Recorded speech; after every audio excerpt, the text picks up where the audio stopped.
इस कहानी के सभी पात्र और घटनाएं काल्पनिक हैं, जिसका किसी भी व्यक्ति या घटना से कोई संबंध नहीं है। यदि किसी घटना के साथ इसकी समानता होती है, तो इसे मात्र एक संयोग कहा जाएगा।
दिग दिगंत और अनंत तक गूंजायमान है। ब्रह्मनाद है विधि का वो अटल विधान है। धर्म की अधर्म पर विजय का वो प्रमाण है। जायमान है वो अटल विधान है। विजय का वो प्रमाण है। ब्रह्मांड का महान योद्धा आर्यमान है।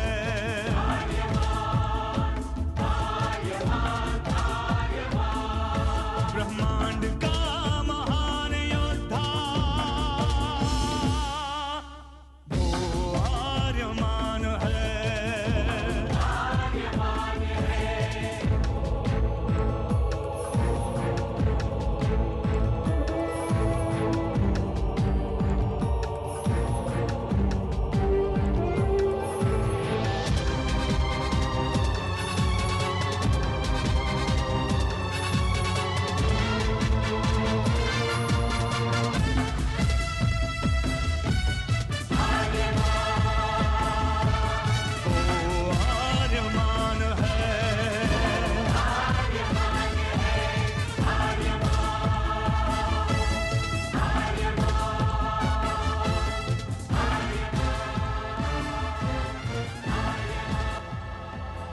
अनंत असीम ब्रह्मांड, अद्भुत, विशाल, विराट, जहां असंख्य आकाश गंगाएं प्रतिक्षण बनती रहती हैं, मिटती रहती हैं।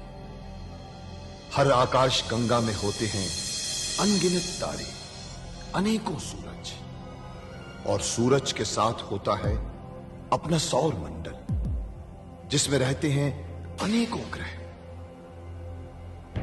न जाने कितने सूरज चमके और बुझ गए, न जाने कितने तारे चमके और खो गए, न जाने कितने ग्रह, कितनी पृथ्वियां, कितनी सभ्यताएं बनी, बढ़ी और खो गई समय की इस अनंत धारा में।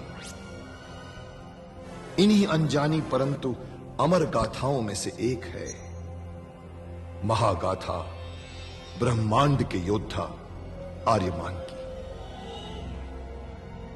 बहुत समय पहले पृथ्वी से लाखों प्रकाश वर्ष दूर आर्याना आकाश गंगा में एक ग्रह था, थार।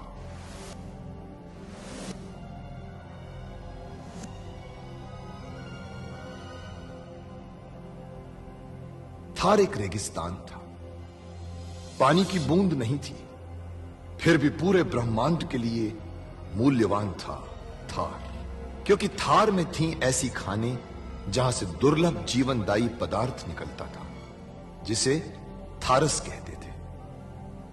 यह किसी भी ग्रह की जहरीली से जहरीली हवा को भी रासायनिक प्रक्रिया से प्राणवायु बना देता था, जीने के लायक बना देता था। कहावत थी, थारस जिसके वश में, पूरी आकाश गंगा उसके वश में।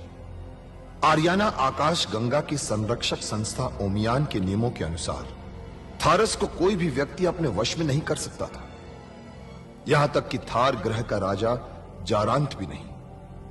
राजा होते हुए भी जारांत अपना राज्य गणतंत्र प्रणाली से चलाता था। खानों से निकलने वाले थारस का 25% भाग ही थार ग्रह के हिस्से में आता था।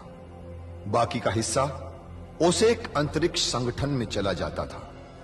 ओसेक आरियाना आकाश गंगा के व्यापारियों का संगठन था और जिसका संचालन अंतरिक्ष में बनाए गए एक कृत्रिम ग्रह ओसेक से होता था। मगर ओसेक संगठन में कई व्यापारी ऐसे भी थे जो अति महत्वाकांक्षी थे, जो पूरे ब्रह्मांड में अपना आधिपत्य स्थापित करना चाहते थे। परंतु जब तक ओमियान था तब तक कोई कुछ नहीं कर सकता था।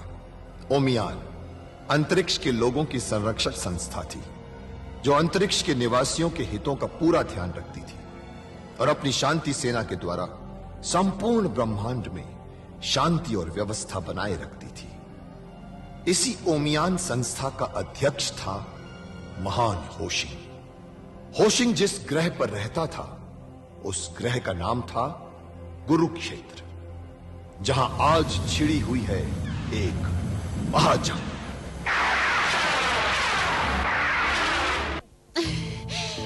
मेरा दुख पड़ा हुआ है पालने में, ले देख ले। और बांट सकती है मेरा दुख तो बांट ले मेरा दुख। बोल बोल, तुझे कौन सा हिस्सा चाहिए उसका? हाथ, पैर या सर? बोल बोल, क्या चाहिए क्या तुझे? आपके साथ बहुत अन्याय हुआ है, परंतु आप उसका दंड मुझे मत दीजिए। मैं आपकी छोटी बहन जैसी हूँ। रहने दे ये झूठी संवेदना। मन में तो लड्डू फूट रहे हैं ना। सुना है कि बड़ा सुंदर है तेरा पुत्र। होगा ही, तो खुद भी तो कितनी सुंदर है। इसीलिए तो महाराज का मन तुझ पर आ गया। तभी तो तेरे पिता का वध करके उन्होंने तुझे प्राप्त किया ना। नहीं दीदी, मेरा विवाह तो मेरे पिता की अनुमति से हुआ था, जब महाराज जारांत ने नारक को मारकर भगा दिया था। मैं तो मात्र उस विजय का उपहार हूँ।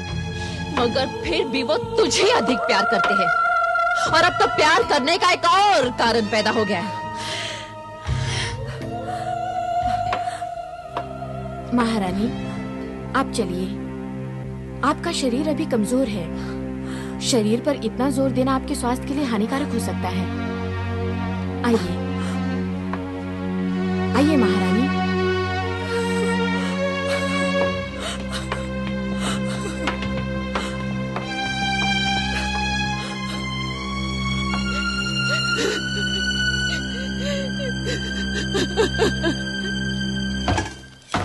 महाराज की जय हो। सेनापति बाहुल आपसे मिलने की आज्ञा चाहते हैं। आज्ञा है।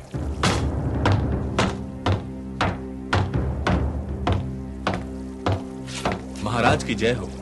पुत्र जन्म के लिए महाराज को बधाई। बधाई दुगनी होती बाहुल, परंतु विधाता ने नासा के साथ क्रूर मजाक किया है। सुना है महारानी रासा का पुत्र अति सुंदर है। हाँ बाहुल, परंतु विधाता का न्याय भी अजीब है। नासा का दुख रासा के सुख से दुगना होकर आया है। महारानी नासा का घाव कोई नहीं भर सकता महाराज। महारानी रासा की खुशी तो बिल्कुल नहीं। महाराज, ज्योतिषियों को बुलाकर युवराजों की जन्म कुंडली और नामकरण संस्कार का मुहूर्त निकलवाना चाहिए। अवश्य। हाँ महाराज, सारे प्रमुख राज ज्योतिषियों को निमंत्रण दे देना चाहिए, सिवाय उस होशिन के। होशिन को क्यों नहीं? क्योंकि महाराज होशिन ओमियान का सदस्य है और ओमियान हमेशा हमारे मामलों में दखल देता रहा है। ओमियान अंतरिक्ष की शांति सेना का संगठन है राजपुरोहित। उसकी उपस्थिति और प्रयास से ही आज सैकड़ों वर्षों से अंतरिक्ष में शांति है। कब तक सेनापति बाहुल, कब तक? शांति तो केवल युद्ध की तैयारी का समय होता है, अर्थात किसी बड़े तूफान के आने का संकेत। महारानी नासा का तो स्वभाव ही ऐसा है महारानी। मैं उनके व्यवहार से दुखी नहीं हूँ जीनू। मैं भी एक स्त्री हूँ, मैं उनकी पीड़ा समझ सकती हूँ। युवराज, आखिर तूने इसे जगा ही दिया ना? अरे मेरा युवराज, मेरा युवराज, मेरा युवराज। महारानी, अरे बच्चा, तो वो ऐसा नहीं कहते। मैं इसके पुर्जे पुर्जे निकाल दूंगी। ये मुझे सड़ी हुई बुढ़िया बोलता है। जाने देखिए, ये हमारे टोबो है ना, ये यंत्र मानव ही तो है। यंत्र मानव? महारानी आप नहीं जानती कितना शरारती है। जब हम दासियां स्नान करने जाती हैं, तो हमारे कपड़े गायब कर देता है। क्या स्नान करते वक्त कपड़ों की क्या जरूरत? अबे जंग लगे कटोरे, स्नान के बाद तो कपड़ों की आवश्यकता होती है ना? तो वो ऐसा नहीं कहते।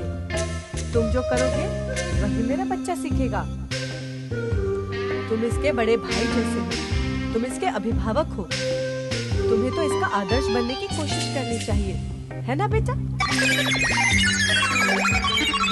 कहता है मेरे अंदर आदर्श नहीं डाले गए हैं। ठीक है, मैं तुझे अभी कारखाने भिजवाती हूँ तेरे अंदर आदर्श डलवाने के लिए। शैतान झूठ मूठ रोने का नाटक करता है। जाने देना, बेचारा रोबो ही तो है, कोई मनुष्य थोड़ी है।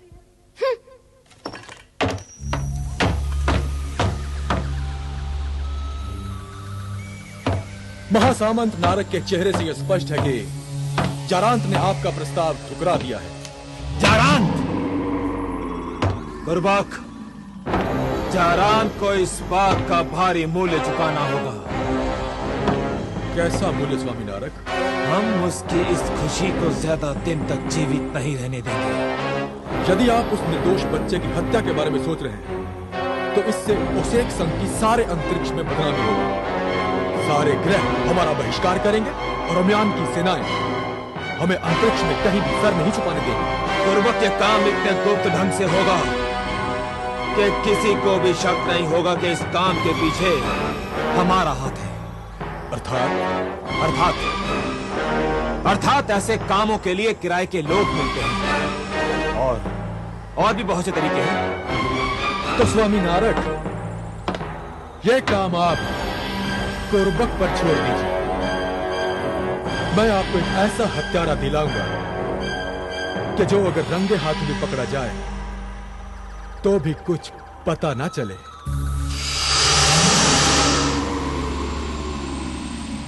हमें तुमसे यही आशा थी गुरबख।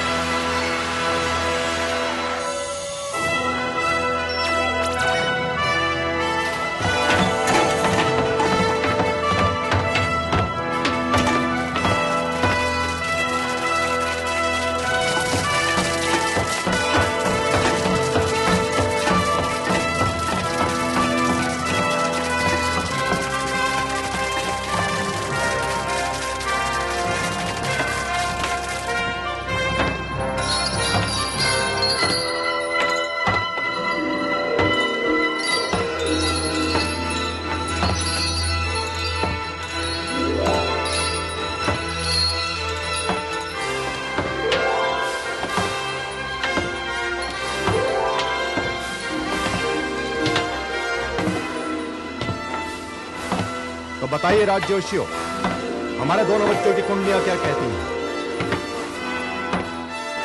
महाराज, आपके बड़े बेटे के नक्षत्र कुछ अच्छे नहीं।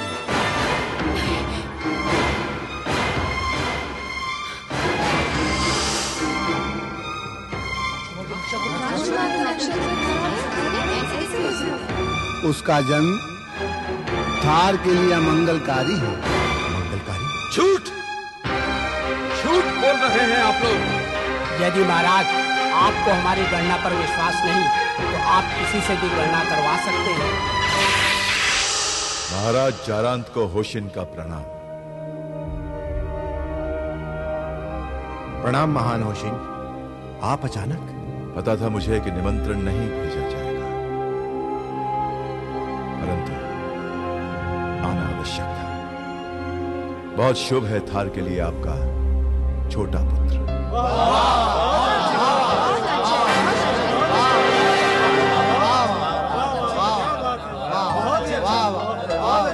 यह तो बहुत ही शुभ समाचार है महान होशिन, लेकिन मेरे बड़े बेटे के विषय में आपको क्या कहना है? इसके लिए केवल आंसू है मेरे पास। बड़ा भागा है बेचारा, अनिष्ट हो सकता है इसके कारण थार का। इसलिए मैं कहता था महाराज, इस पाखंडी को निमंत्रित मत कीजिए। चक्रांत, होशिन वही कह रहे हैं जिन राज्योशियों ने कहा है, उन पर अनावश्यक संदेह करना ठीक नहीं। हाँ तो महान होशिन, बताइए कि इसका क्या समाधान है? जो होता है समाधान एक जहरीले जानवर का।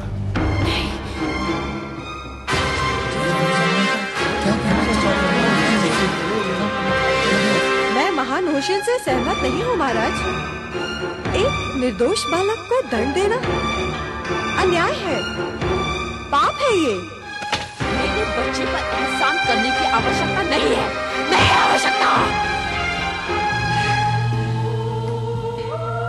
जो कोई भी मेरे बच्चे को स्पर्श करेगा, उसका हाथ काट दिया जाएगा। परंतु महारानी नासा, ये थार के भविष्य का प्रश्न है।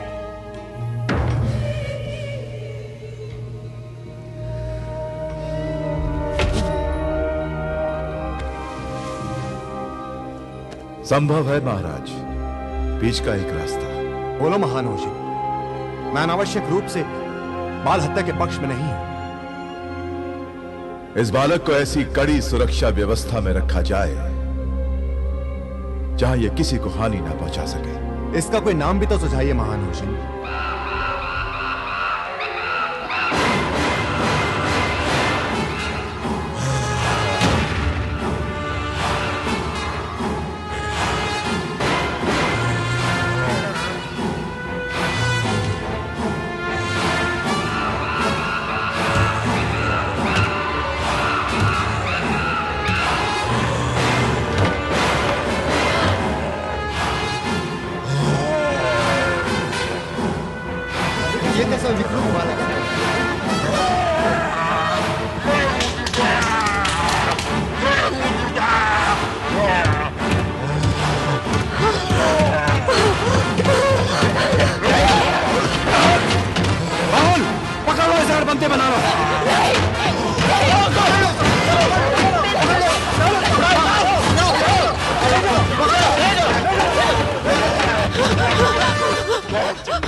आज के इस खुशी के अवसर पर जो कुछ भी हुआ, उसके लिए मुझे बहुत खेद है। इसके लिए मैं आप सबसे क्षमा चाहता हूं। महान होशिन, अब मेरे छोटे बेटे के विषय में भी कुछ बताइए। इसका और मेरा बहुत पुराना संबंध है महाराज। पिछले कई जन्मों से शिष्य रह चुका है मेरा।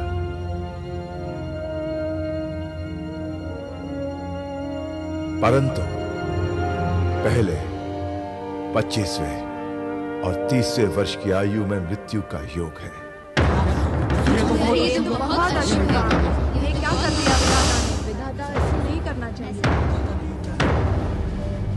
बच गया तो बनेगा आर्याना अंतरिक्ष का सबसे पहला चक्रवर्ती सम्राट। इसकी कीर्ति प्रखर सूर्य बन के चमकेगी और उसका नाम होगा आर्यमान।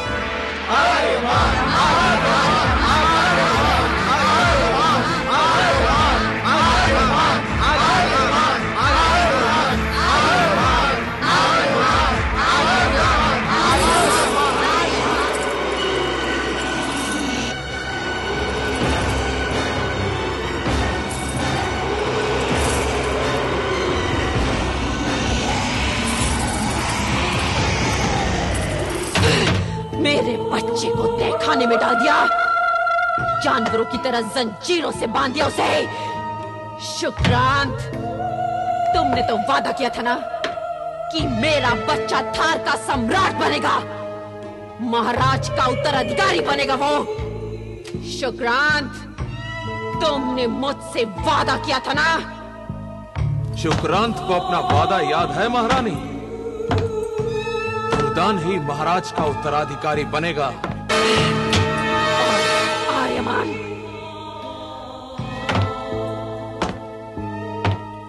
उसका भी प्रबंध मैंने कर लिया है। हम उसे विष तो हमने रासा को पहले भी दिया था, लेकिन वो बच गई। हाँ महारानी, उसे तो एक चमत्कार ही कहा जा सकता है, वरना शुक्रांत के विष से आज तक कोई नहीं बच सका है। लेकिन अब आप चिंता न करें, ये विष उससे भी अधिक प्रभावशाली है।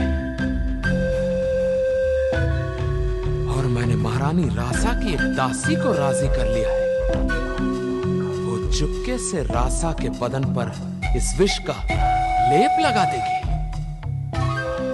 और जैसे ही आर्यमान मां का दूध पिएगा, वो दूध उसके लिए विष साबित होगा।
कोख की दुनिया से वास्तविक दुनिया में जन्म लेता है।